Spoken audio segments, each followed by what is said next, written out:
it comes to viewer requests for specific videos, I currently can't think of one I've received more than an analyzed review of Under the Skin. I had the privilege of seeing this film twice in theaters this year. I couldn't help but recall Roger Ebert speaking about the first time he saw 2001: A Space Odyssey. He felt like he had stumbled upon something visually unique and special, a film that deserved to be examined closely. So as I've done in the past with films like Enemy or Only God Forgives, let's go in depth with Under the Skin and discuss the meaning of the film. There's a lot of hidden gems in this one. As I often remind you, this is only my interpretation of the movie. Others may have their own. This is just how I see it. As I usually do, I will discuss the events of the film and then sum up my thoughts on what was actually taking place. The film opens with odd spherical shapes floating through a vast empty space. We hear who I will simply refer to as Scarlett from now on, enunciating, learning how to speak like a human. Eventually we see these circular shapes form an eyeball. Let's just get this out of the way first. Scarlett is an alien sent to Earth on a mission. A mission for what? We'll get to that soon. Next we see Motorcycle Man traversing the streets at night. He seems to be on a mission of some kind. He stops his motorcycle and disappears into the darkness. After a moment he returns carrying the limp body of a woman. We abruptly cut to Scarlett standing over this woman naked. She removes the woman's clothes and puts them on herself. Suddenly the woman is now looking directly at Scarlett. A tear falls down her cheek. Scarlett examines an ant that was crawling on the woman, her first contact with a creature from Earth. A spaceship, or possibly a few spaceships, depart from the top of a skyscraper and Scarlett descends the stairs to the bottom. The seemingly superior motorcycle man has a van waiting for her and she drives off. She enters a mall and observes human behavior. She quickly learns mankind's superficial view of beauty and tries to emulate it by putting on makeup. Soon she is driving again. She appears to be hunting for men. She tries to seduce many passers-by, and interestingly, some of these scenes were done without the knowledge of the men, who were filmed with hidden cameras and later signed agreements to be in the movie. Eventually, she is able to lure one of them to an apartment building where they enter a black void. Take note of the music playing during this scene. Not only is it a fantastic soundtrack, but it is a theme that occurs whenever Scarlett is luring men in with her beauty, whenever she is the hunter. As she removes her clothes, the helpless man follows, sinking further and further into some kind of liquid. Eventually, he is completely consumed. Next, we have what is possibly the most disturbing scene in the whole movie. Scarlett observes some people swimming in the ocean. She briefly attempts to lure one of them into her web, before he runs off to save a woman who has accidentally floated out too far into sea, attempting to rescue her drowning dog. When this family eventually drowns, the rescuer returns to the shore. There, the emotionless Scarlett bashes him over the head with a rock and drags him away, leaving the family's baby behind. Notice that her hunter theme returns during this scene again. Later, Motorcycle Man appears, cleaning up the scene at the beach. However, he leaves the helpless baby behind. Scarlett continues her hunt and ends up at a nearby club, where she successfully lures another man back to the black void. Except this time, when the man sinks into the pool of liquid, we see underneath. There, he witnesses Scarlett's previous victim being eaten away by the liquid until he's nothing but a lifeless wisp of a man. His meaty parts are then processed along some kind of conveyor belt, disappearing down a red shaft. In the next scene, Scarlett is given a rose from a flower vendor. She notices there is blood on the thorns, and she sees the vendor covering up a hand bandage, likely from his constant handling of the thorns.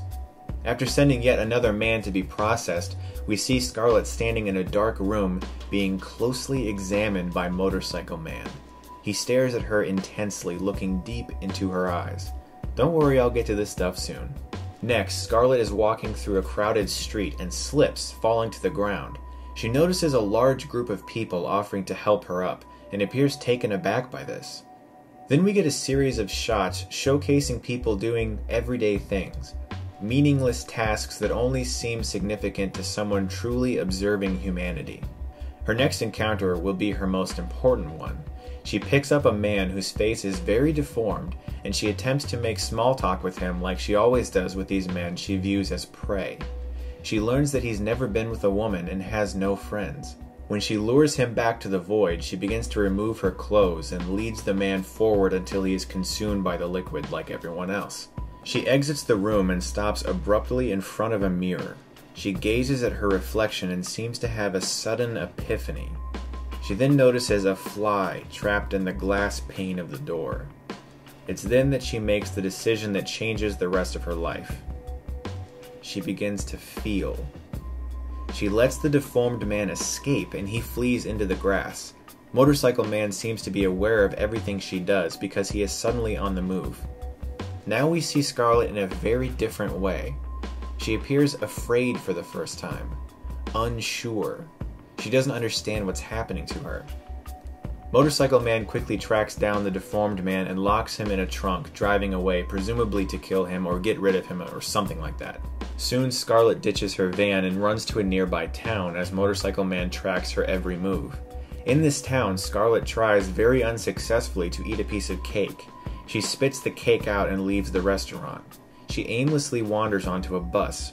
Her expression reveals she is terribly confused by what is happening to her. A kind passenger on this bus takes pity on her and invites her back to his place and offers her shelter for the night.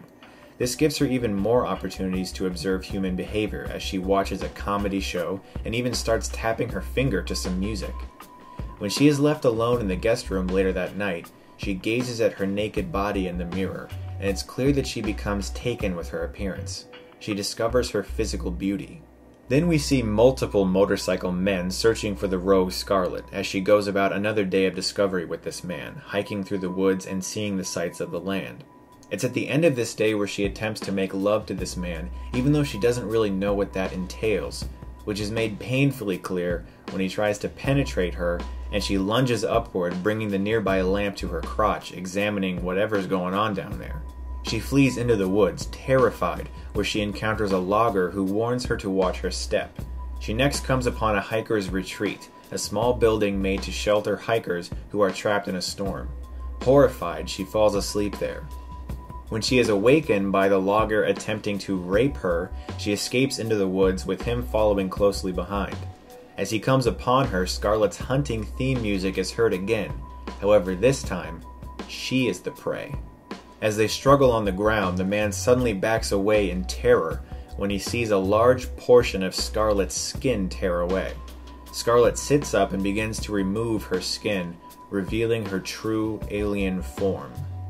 Soon the logger returns, dousing her with fuel and lighting her on fire. She falls to the ground in a burning heap, dead, leaving Motorcycle Man still searching for her. Now, for some more discerning audience members, this movie was fairly straightforward. Others were perplexed from start to finish, which I can completely understand. When the movie begins, we are witnessing Scarlett take the place of an alien who allowed human emotion to creep into her nature, as witnessed by a tear falling down her cheek. Scarlett's encounter with the ant was her first encounter with something from Earth. She witnesses mankind's superficial view of beauty and attempts to copy it, luring men to be processed by some sort of alien liquid as a machine distributes their meaty parts somewhere. This is her mission, and she must act out her prime directive without ever letting humanity infect her. This is what the Motorcycle Man was doing when he closely examined her. He was seeing if the same fate that befell the previous alien woman was happening to her as well. Soon, Scarlett begins to take note of the more incidental things people do, and witnesses kindness when people help her up. She witnesses the man who was selling roses even though the thorns were actually pricking at him. All of these things have a major effect on her, but it's not until she begins to feel pity for the deformed man, then witnesses the trapped fly, thinks of that deformed man and lets him escape, that her life gets flipped completely upside down. She begins to try even more human things like eating cake, listening to music, and even having sex. None of them work out because she simply isn't human. When she is nearly raped by the logger, we see again mankind's superficial view of beauty prevalent. He is sexually aroused by her appearance and wants to take advantage of her. But as soon as he sees her for who she really is, her true beauty, under the skin, his first reaction is to kill her. For me, this was a powerful study on the way we perceive beauty. We so often view it as a physical thing, and we ignore what a person really is, focusing only on the outside. Often when we finally do discover a person for who they are, we are turned off somehow and want nothing to do with this person anymore.